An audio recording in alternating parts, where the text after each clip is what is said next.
Speaker, for being gender sensitive. In your communication, you talked about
I, Nakimuli Hellen, swear in the name of the Almighty God that I will be faithful and bear true allegiance to the Republic of Uganda, and that I will preserve, protect, and defend the Constitution. So help me God.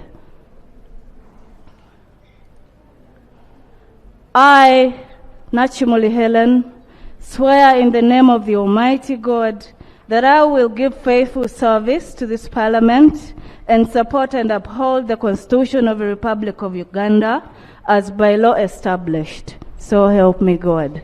Kalangala oye. Thank you, Mr. Speaker. Nakimuli Hellen. Just like you guided, Mr. Speaker, the minister should therefore go back and make a revision and make a correct report. Yes, in line with that, I would also want to draw from Kalangala, Mr. Speaker. Kalangala is a fishing community, just like many other islands. From June to August, the winds are very, very strong. It is very hard for anybody to traverse, even with the members of parliament who have those very fast boats. The people in Kalangala do not fish this time round. That means their boats are up. They don't have food. So the fuel prices in Kalangala start from 10,000 to 12,000. It is very hard for a fisherman to go out fishing to waters in next to Kenya or Tanzania. When they go there, they come back with 10 kilograms of fish. In the normal days, it's been around how much, Honorable? A kilo, no, a liter of fuel. Fuel, it was 4,500 to 5,000. And now it is 10,000 to 12,000. And yes, and also, Mr. Speaker, the prices of fish have lowered. You can imagine, the price of fuel is high and the price of fish is low. Before, it was 15,000 a kilogram, minimum. But as we speak now, it is at 9,000, 7,000 to 9,000, compared to the prices of the fuel. So I think it is so unfair to the people of Kalangala as we speak. And as we speak also, they do not have food. This also goes to the... Much as we have talked about roads, there is also a lake that I represent, Madam Speaker. Yes, a lake, Lake Victoria, Kalangala. Madam Speaker, we also have accidents on the lake. Reason being, no, they are not potholes. They are dangerous spots. Madam Speaker, they are dangerous spots on the lake, the rocks. When it rains heavily, they are covered. When a boat is moving, it knocks that rock and people get, or they die, they drown in the water. So the Ministry of Ministry of Works and Transport, please consider the islands, because our people are dying because of those rocks. Helen, advise, how could works be of help? Advise us. Madam Speaker, protection, please. I need your protection. No, we want to know how can we be of help? First of all, Madam Speaker, we need flags. There are those red flags that are put on the dangerous spots. For example, where the ship passes, when the water is shallow, when the lake is, the level is down, you will see the rock. Yes. But when it is up, you will not see it. So can we have the red flags, those that are raised even where the ship passes? Thank you. Thank you, Mr. Speaker. I would like also to thank the committee for the work well done. Mr. Speaker, they talked about fair. My captain talked about distribution of resources fairly. When we come to payment of the staff or civil servants, Mr. Speaker, Kalangala district is an island district. But when they hear, I think when they hear Kalangala Town Council, they think it is in Kampala somewhere.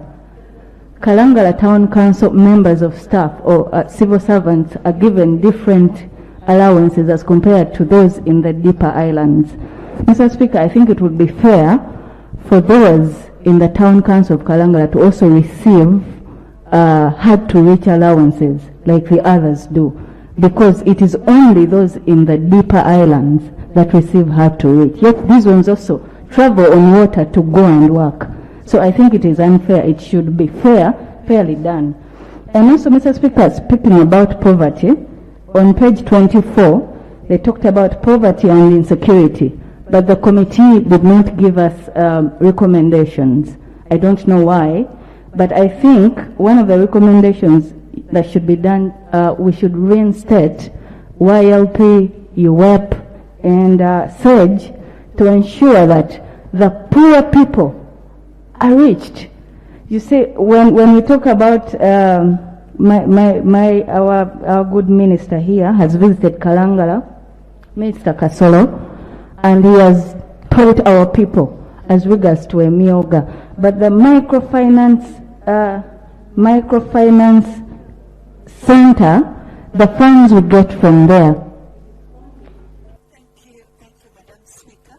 I also want to thank the committee for a job well done.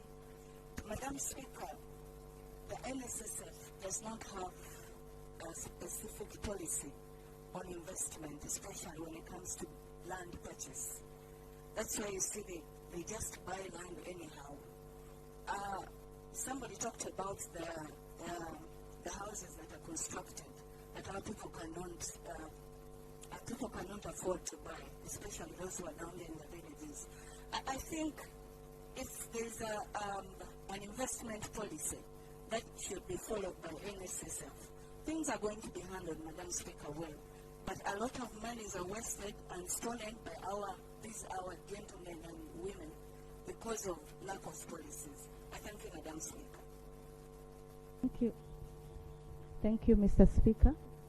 And I thank you for this opportunity.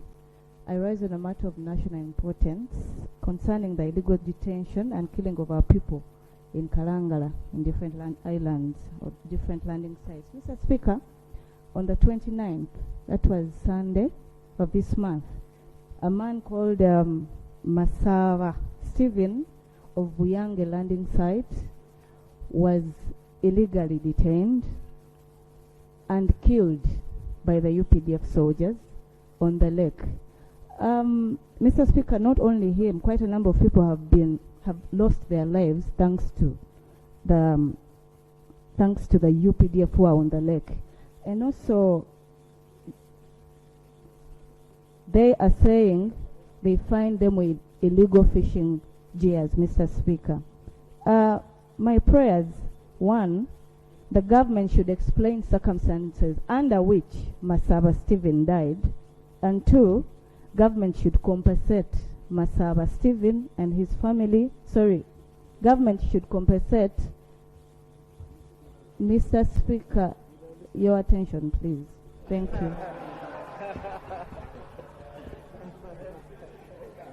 Mr. Speaker, Kalangala issues are very... No, Honorable, I'm picking your issues. Thank you, sir. I was multitasking. My prayer number one, Mr. Speaker, the government should explain circumstances under which Masaba Stephen was killed. Then two, the government should also compensate Masaba Stephen's family and other islanders who have been killed. Their families should be compensated like other people have been compensated, because we have lost quite a number of them, 10 and above. I thank you, Mr. Speaker, and I beg to submit. Thank you, Right Honourable Speaker.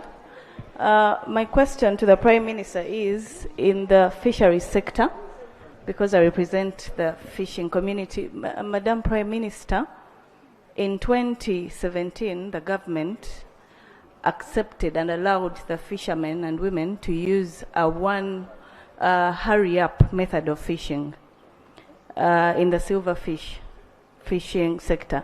Now, in 2023, we passed a bill, and it was assented to by the President. It is now an act, the Fisheries and Aquaculture Act 2023, but we don't have regulations in place. A few months ago, the Minister for Fisheries, Honorable Hellen Nakimuli, passed a directive that the use of hurry-up method should be stopped because it is illegal, and indeed it is illegal. But the government passed it. It accepted the people to use it in 2017. Now, the act that we passed here allows for the fishermen to use a boat of 28 feet only. The minister says we should use a different method of fishing called chota chota in the fishing language. Mr. Speaker, Can you put it in a parliamentary language? Mr. Speaker, that is the only parliamentary language I know for the fishing industry. Chota chota, yes. It is called chota chota. If you allow me, I will. If you allow me, Mr. Speaker. Just ask the question, right, Honorable. If you allow me, I'll bring a definition. Okay. So, Madam Prime Minister, please don't be distracted. We just need the question, Honorable colleague. I need to understand it because... A question, Honorable colleague. Chota chota, you are supposed to use a small boat, which is not allowed legally. The other boat that is allowed cannot be used using chota chota. Okay? So now, there is a confusion on the lake. The FPU is telling these people not to use the small boats as the law. Yes. But now, chota chota is supposed to be used by these people using small boats. So now, can we get some help? My people are confused. They don't know what to do. There's this fishing going on. There's this one that has been stopped. But now the minister is saying they should not use. First of all, Madam Speaker, when the report talked about juvenile, the report talked about juvenile cells, and like Honorable Balimwezo said, some places don't have juvenile cells, and these children are put in the same cells with adults. However, when you come to island districts, these probation officers have to transport children from, for example, Kalangala, Buvuma, to Naguru and Kampiringisa. This is very costly for them, yet they are not funded very well. So I think, to the committee chairperson, I would request you add that recommendation that, yes. And also, Madam Speaker, when we talked about local councils, the people in charge of children affairs are the secretaries for children affairs. That is the deputy chairperson of a village. This, I think, brings us back to wanting to elect these people into those positions again, and we make them legal such that they help us with this issue of parenting. Then finally, Thank you, Madam Speaker, for this opportunity. I want to thank... And honorable members, after getting both reports, this is what is going to help the sectoral committee on ICT on doing their oversight role. Yes, Minister. Yes, Helen. Thank you, Madam Speaker, for this opportunity. I thank my honorable colleague for the elaborate report, only that a few aspects have been left out. And because this side where I stand is supposed to check you, I am obliged to do so. Madam Speaker, he gave us a good report. Like I said, he left out some that I am going to throw more light on.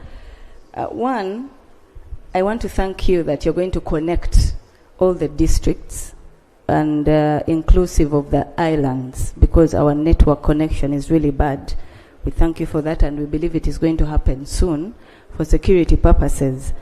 Madam Speaker, allow me read this verbatim.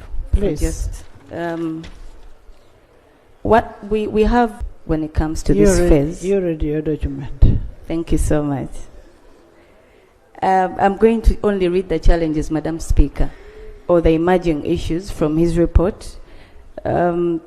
Before the COVID-19 pandemic, the UN Trade and Development, which is an intergovernmental organization within the United Nations Secretariat that promotes the interests of developing countries in the world trade, warned about the climbing debt burden of the low developing countries, Honorable Minister. And it also states that it undermines the service delivery, especially when it comes to education and health issues. Their debts have not only grown, that is the debts of the low developing countries, but also become costlier and riskier. Between 2011 and 2019, low developing countries debt service it tripled to 33 billion US dollars, which represents between 5% and 13% of the value of their exports. The pandemic has exacerbated the situation with LDCs, that is the low developing countries, debt repayment set to hit 43 billion US dollars in 2022. Such a burden will jeopardize their COVID-19 recovery efforts and sap the public funds needed to fight poverty and invest in essential infrastructure such as roads and hospitals. Honorable Minister, we are very much aware that Uganda's history when it comes to debt repayment is not as good. And even when we get loans or acquire loans, and this Parliament passes loans, we don't use them accordingly. We mismanage these funds. So I am not sure if this UDAB or this phase, we are going to use that loan properly. I invite you, honorable colleague, to make sure the ministry uses this money appropriately to best serve Ugandans. There is also an issue of lack of insufficient staff. Now that the NITA-U has been rationalized, this project is very big. It is a very big one, and you have limited staff. I want to know from this side how you are going to, with other regional institutions. You will find that NIRA will have information about a member of parliament, and when you want to access it elsewhere, you may not get access because there is no interconnection. And you also talked about 300 Wi-Fi hotspots. Madam Speaker, we are aware that we have about 580 Wi-Fi hotspots. said to be functioning or operational, but they are not, Honorable Minister. I will implore you, Honorable Minister, to get your phone, if you can, and look for my UG. It is one of those networks you say are functional and are operating.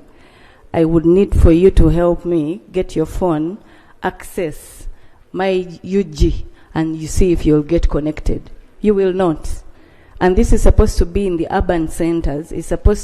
We are saying we have 580 spots that are connected, but it's not working. So now, how are the 300, how sure are we that the 300 are going to work, that they are going to be connected and our people get the service required? So I need for you to clarify on that. Then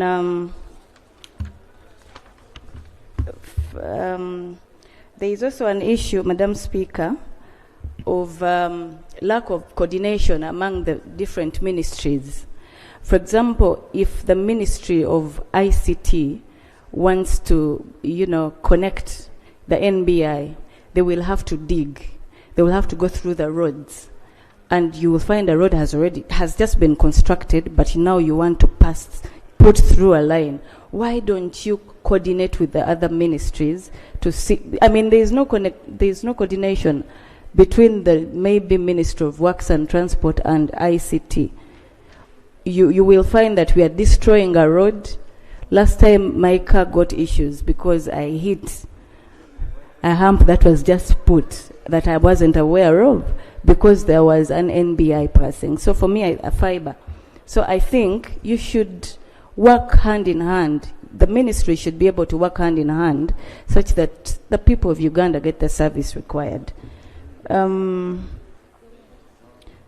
Speaker, with that said, I want to thank you for giving me this opportunity. Thank you. And I request the Minister to give me the response. Thank you.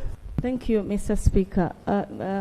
Like a colleague said, Mr. Speaker, the budget should speak to the people and it should be people-centered. Mr. Speaker, it does not specify or it does not show or include the money to fund fuel for ambulances on the lake. We are grateful we got both ambulances to help our people in the islands, all islands, by the way, Buvuma, Mp-Kalangala. But unfortunately, these have not been funded. We don't have fuel. A boat cannot consume water, Mr. Speaker, to take somebody from one island to the next or to either Entebbe or a main hospital. So I don't know what these were thinking about procuring ambulances without fuel. We were even thinking they should give them to some of us to use them as maybe tourism boats or leisure boats. What are they doing? They're just parked somewhere and they are not helping our people. Actually, I think government should rethink about giving island districts hospitals, because if you buy an ambulance and this ambulance has to take people from Kalangala to Entebbe to get a hospital, it means, and you have not given us fuel, it means you should construct hospitals for these island districts for people to access health care. And then, Mr. Speaker, Kalangala district is next to Masaka, one of the main roads from Bukakata is a ferry. But that thing is very small for government to construct a bridge.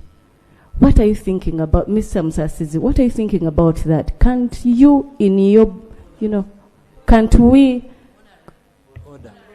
Order. Honorable Musasizi. Mr. Speaker, I need protection from...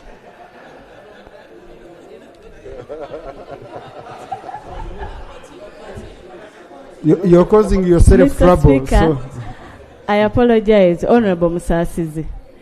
Please go back, sit down, look at Kalangala as a business center, as a district that has people that we represent, and give us a bridge. It is just about 4 kilometers. We are tired of dying on the lake as we cross over from there to here. I thank you, Mr. Speaker. Thank you. Mr. Speaker, for this opportunity. I rise on a matter of national importance regarding a disaster that happened in my area, Kalangala.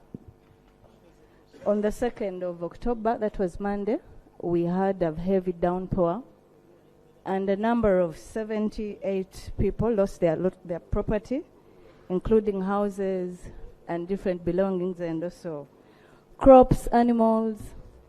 And this was in Moena landing site in Kalangala Town Council. Mr. Speaker, we have a total number of 34 females, 25 males, 11 children, and 8 elderly people. And my prayers, Mr. Speaker, one, for the Prime Minister's office to go to ground and assess the level at which this affected our people. And secondly, for the very first time in the history of Uganda, for Kalangala to get relief items, because we have never gotten any from this government. Yes, relief items. I represent Kalangala, I know what I'm saying. Thank you so much, Mr. Speaker, for your opportunity. Mr. Speaker, and we thank the chairperson for the report.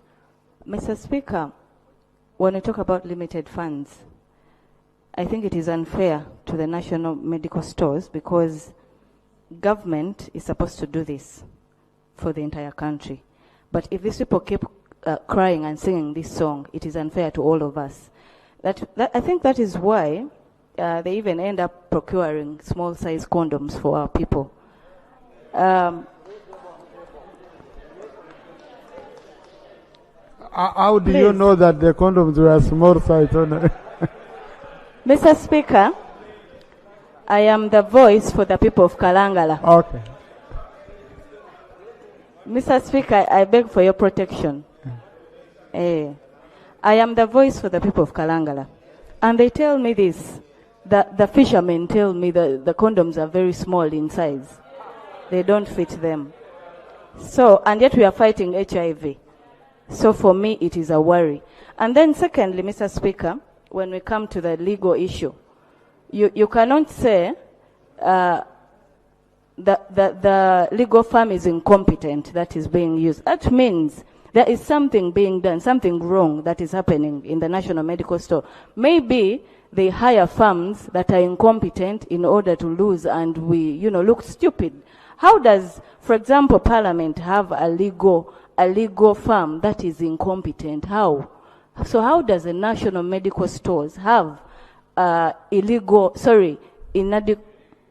somebody is disturbing me, incompetent legal firms to handle their cases? For me, I think this is something we need to look into and investigate as Parliament to avoid losses for the government. I thank you, Mr. Speaker.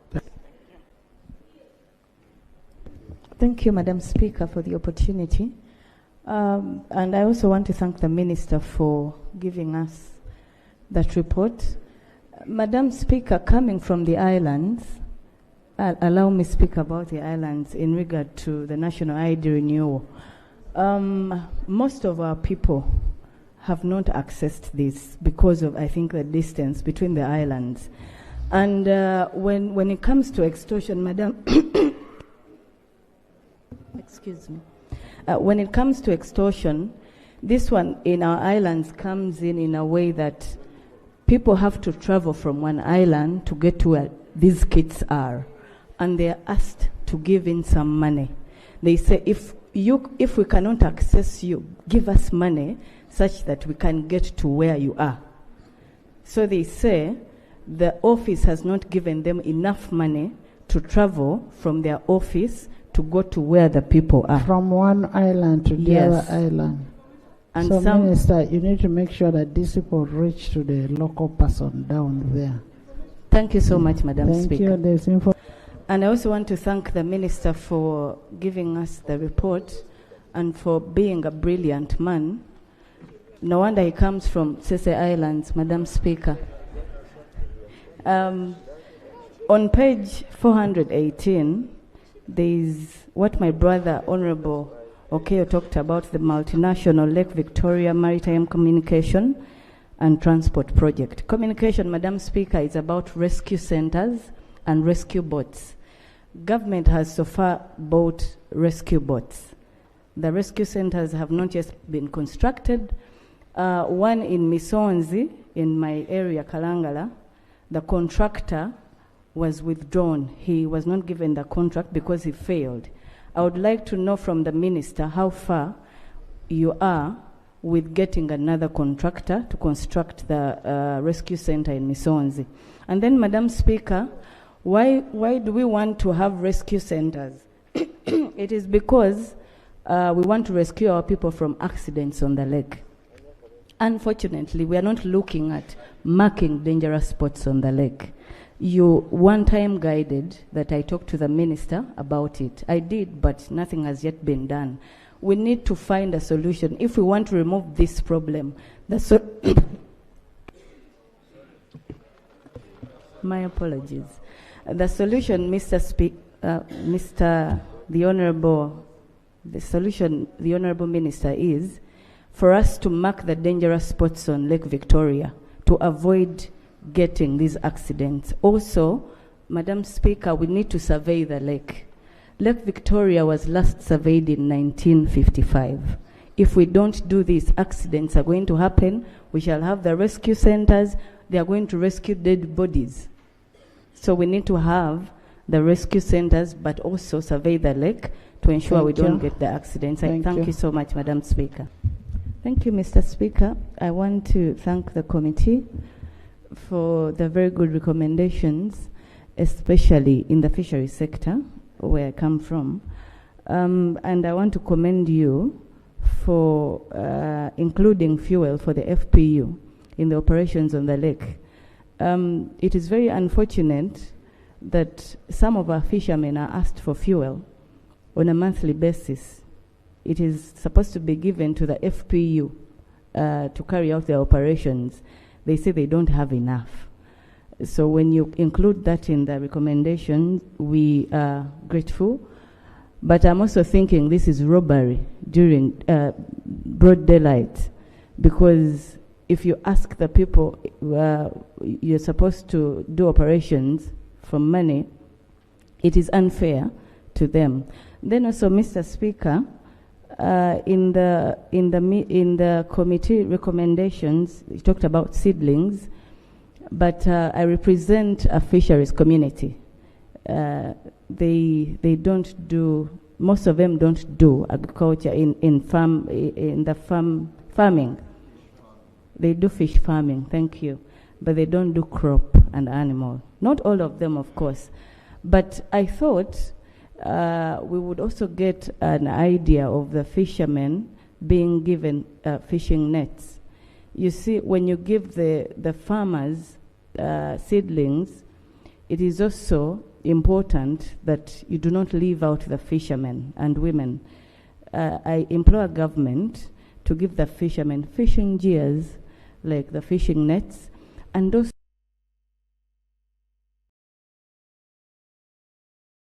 the taxes on the fishing gears, like the engines that they use, because an engine now, Mr. Speaker, of 15 horsepower is about 9-10 million Uganda shillings one, and fishing nets are very expensive. That is why actually they go into illegal fishing, because the illegal fishing methods brought into the country are cheaper than those that are legal.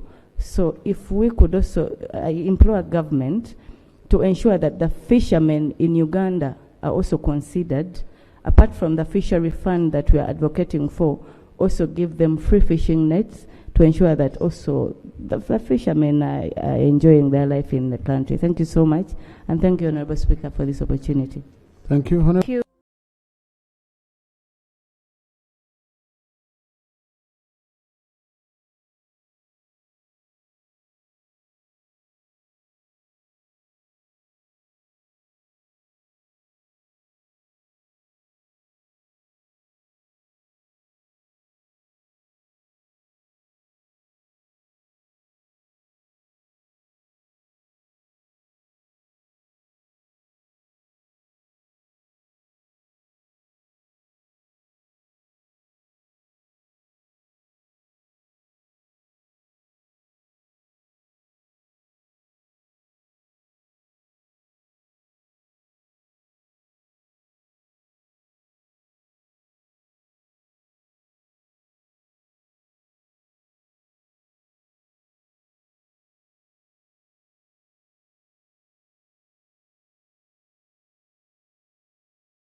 This is hard.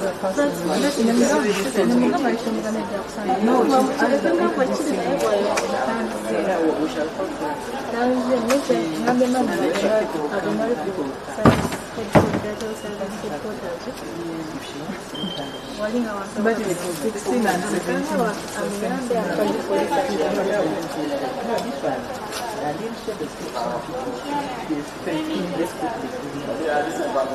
Yeah, people's from freedom. So that's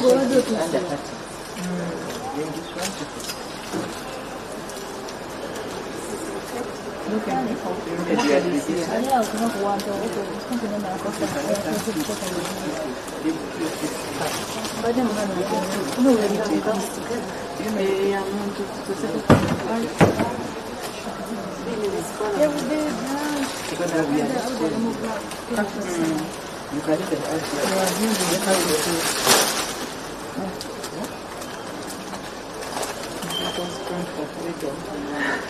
So you remove that one?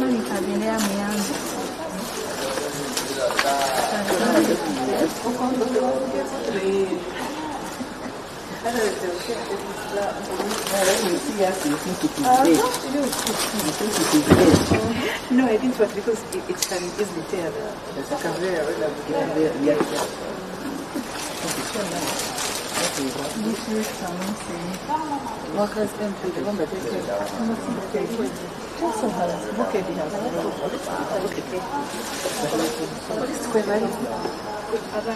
this one is up there.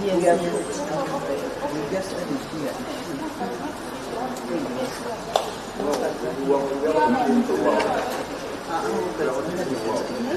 come and look at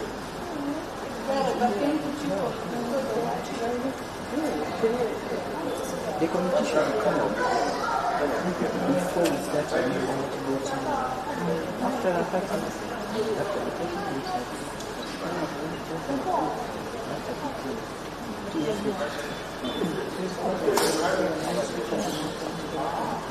Remember, you think that Uganda has PFF president, you put it for PFF. There's already PFF. There are two. But the president should come with when the they run for the party, they run for the president. it says who is going to win?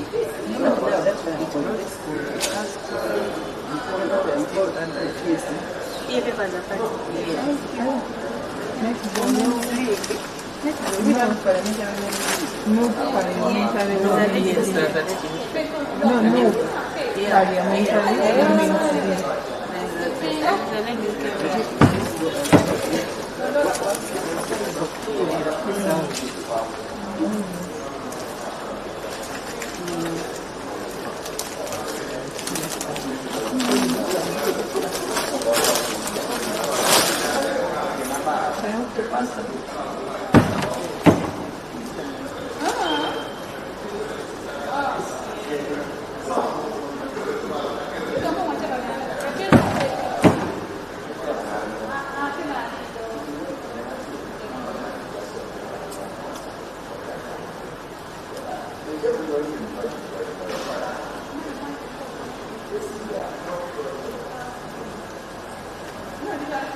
Yes. Yeah, we have been hearing. Really? From the control room. Okay, just the control room. Yes. Not Even the TVs. you. Don't embarrass. Because now we have come on.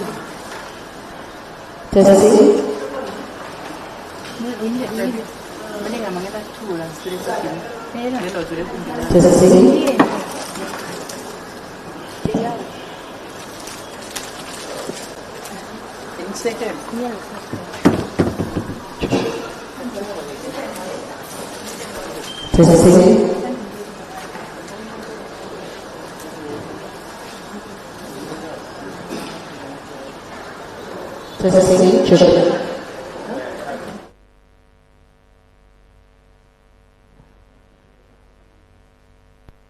Testing, check.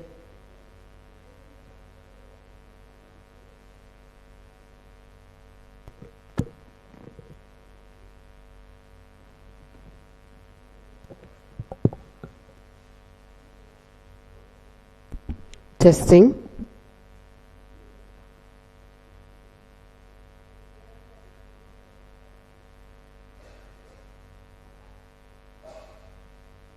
Check. Testing. Sound check.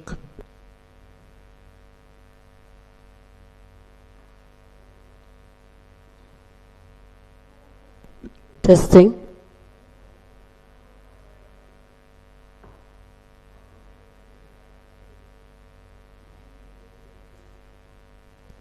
Testing.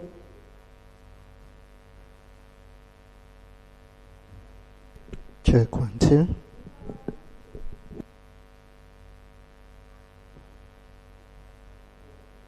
Testing.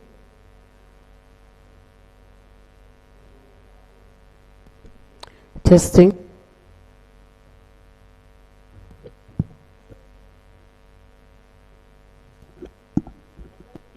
Testing. Check 1 2.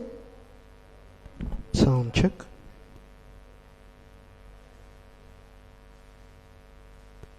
Testing. Check.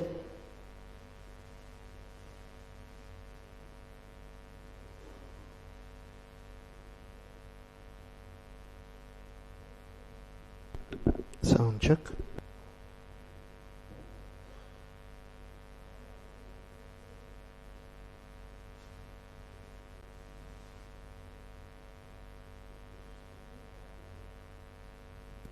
Check.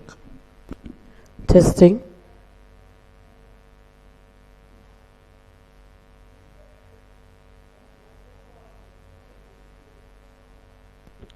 Testing.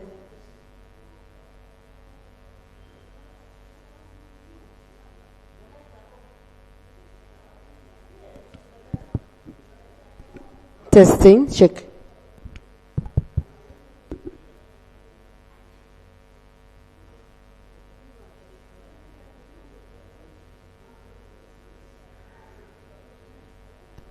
Testing.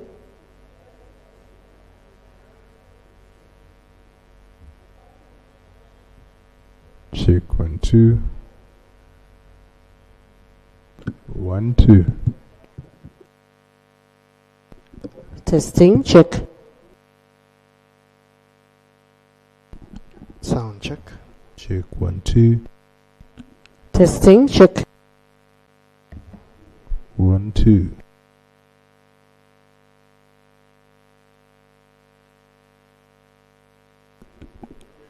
Testing. Check.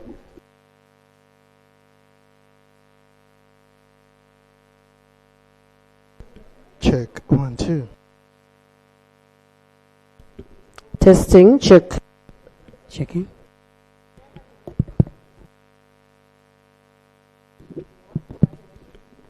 Testing. Check. Checking.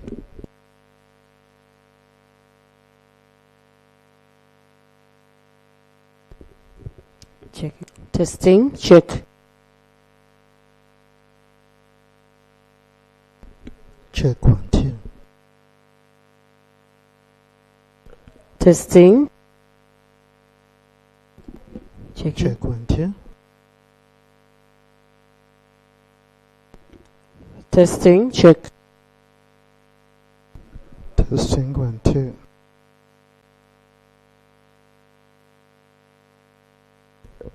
Checking. Testing.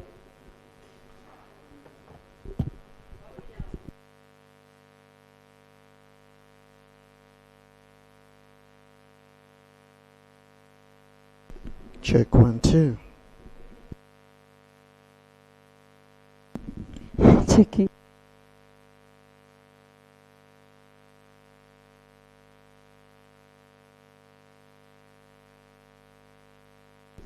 Check.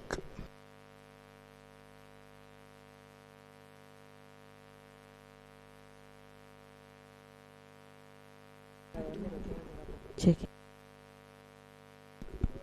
Sound check.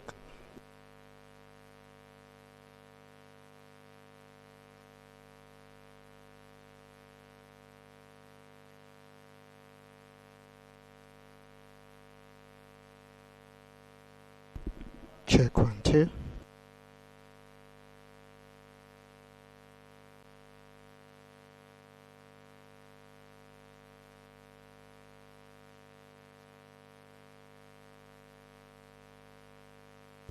Check 1 2.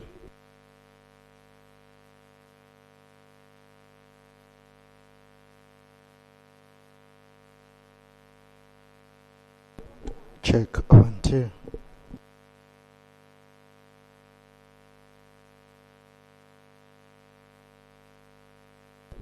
Sound check.